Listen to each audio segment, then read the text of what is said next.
যে অসমৰ কোনো হোটেল আৰু ৰেষ্টুৰেণ্টত গো মাংস পৰিবেশন কৰা নহ'ব। অসমৰ ৰাজহুৱা স্থানত এতিয়াৰে পৰা খাব নোৱাৰিব গো মাংস। হোটেল ৰেষ্টুৰেণ্টত পৰিবেশন কৰিব নোৱাৰিব গো মাংস। কংগ্ৰেছক কটাক্ষ কৰি মুখ্যমন্ত্ৰী হিমন্ত বিশ্ব শৰ্মাৰ ঘোষণা, কেবিনেট সিদ্ধান্ত। অসম গো সংৰক্ষণ আইন 2021ক অধিক শক্তিশালী কৰিবলৈ বুধবাৰে ৰাজ্যিক কেবিনেটে হোটেল ৰেষ্টুৰেণ্টৰ লগতে ৰাজহুৱা স্থানত গো মাংস ৰাজহুৱাভাৱে পৰিবেশন নিষিদ্ধ কৰাৰ অনুমোদন জনায়। কেবিনেটৰ অন্তত সংবাদমেল সম্বোধন কৰি মুখ্যমন্ত্ৰী হিমন্ত বিশ্ব শৰ্মাই অসমত গো মাংস নিষিদ্ধ কৰাৰ বিষয়ে ঘোষণা কৰে। আমাৰ কেবিনেটত এটা সিদ্ধান্ত হ'ল যে অসমৰ কোনো হোটেল আৰু ৰেষ্টুৰেণ্টত গো মাংস পৰিবেশন কৰা নহ'ব। আৰু বিভিন্ন ধৰণৰ যি সামাজিক ফাংচন হয়, কোনোবাই ধৰ্মীয় সভা পাতিলে, কিবা পাতিলে, যিবিলাক সামাজিক সভা হয়, সেই সামাজিক সভাটো গো মাংস খাব পৰা নহ'ব। যিটো এটা অভিযোগ আছিলে যে কোনোবাই গো মাংস দি দিলে, তাৰমানে পাব্লিকলি খালে। এতিয়াৰ পৰা public কনজাম্পশ্যন of beef has been totally prohibited from today. So, in no restaurant, in no hotels, and in no public places, beef can be served. So, eto amar jikhon act asile, hei actot ekhini ami notun provision logam. Aru moi bhabu je ei provision by ei ব্যবস্থায় amar jitu originally যে আমি অসমত Kettle prohibition কৰিব খোজো, সেই ব্যৱস্থাকো টনকিয়াল কৰিব। আৰু ৰকিবুল হুছেইন আৰু ভূপেন বৰাই যিখিনি বিচাৰি আছিলে ডাইৰেক্টলি ইনডাইৰেক্টলি, সেইখিনিতো অলপ আগবাঢ়ি যাব। গতিকে আমি আশা কৰিম যে এই ব্যৱস্থাত কংগ্ৰেছ দলে আমাক সমৰ্থন কৰিব, তাক আমি আশা কৰিছো।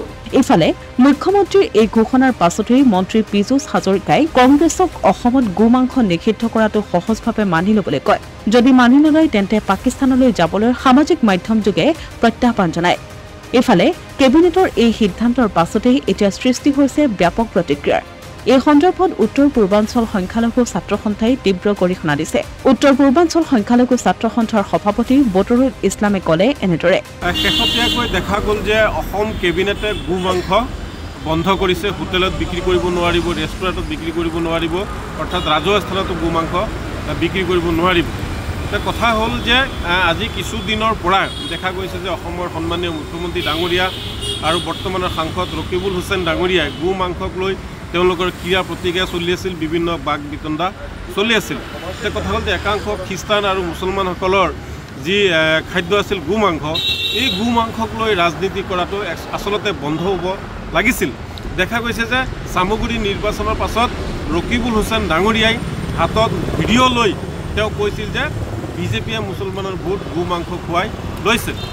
তাৰপিছত যি বাক বিতণ্ডা চলিছিল, দেখা গৈছে যে ৰাজ্যখনত এটা বিৰূপ প্ৰতিক্ৰিয়াৰ সৃষ্টি হৈছিল। আৰু আজি শেহতীয়াকৈ দিল্লীত যি অসম কেবিনেট হৈছিলে, সেই কেবিনেটত গো মাংস বন্ধ কৰা হৈছে।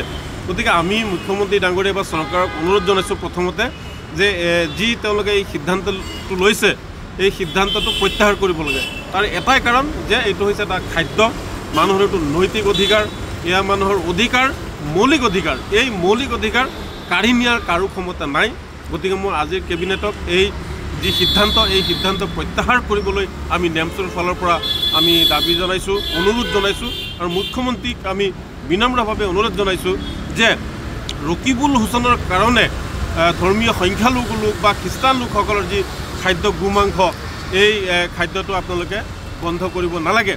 আৰু ইয়াৰ বাবে আজি যি সিদ্ধান্ত লৈছে, ইয়াৰ বাবে দায়ী কিন্তু আমি দিম ৰকিবুল হুছেইন ডাঙৰীয়া। ৰকিবুল হুছেইন ডাঙৰীয়াই এনেকুৱা বাক বিতণ্ড কৰাৰ কাৰণে হয়তো আজি এই সিদ্ধান্ত লৈ অসমত গো মাংস বন্ধ কৰিছে বা নিষেধ কৰিছে। গতিকে আমি পুনৰবাৰ নেমচৰ ফালৰ পৰা অসম চৰকাৰক আমি দাবী জনাইছোঁ, অনুৰোধ জনাইছোঁ যে তেওঁলোকে আজি যিটো গো মাংস বন্ধৰ যি সিদ্ধান্ত লৈছে, এই সিদ্ধান্ত তেওঁলোকে প্ৰত্যাহাৰ কৰিবলৈ বিনম্ৰভাৱে অনুৰোধ জনাইছোঁ। ইফালে কোনে কি মাংস খায় এই লৈ কেইদিনমানৰ পৰা উত্তাল হৈ থকা ৰাজ্যৰ ৰাজনীতিত এই সিদ্ধান্তই অধিক তাৎপৰ্য বহন কৰিছে। কেবিনেটৰ এই সিদ্ধান্তৰ পাছত কংগ্ৰেছৰ প্ৰতিক্ৰিয়া কি হ'ব, সেয়া সময়তে হ'ব লক্ষণীয়। Asomiya Pratidin digital desk.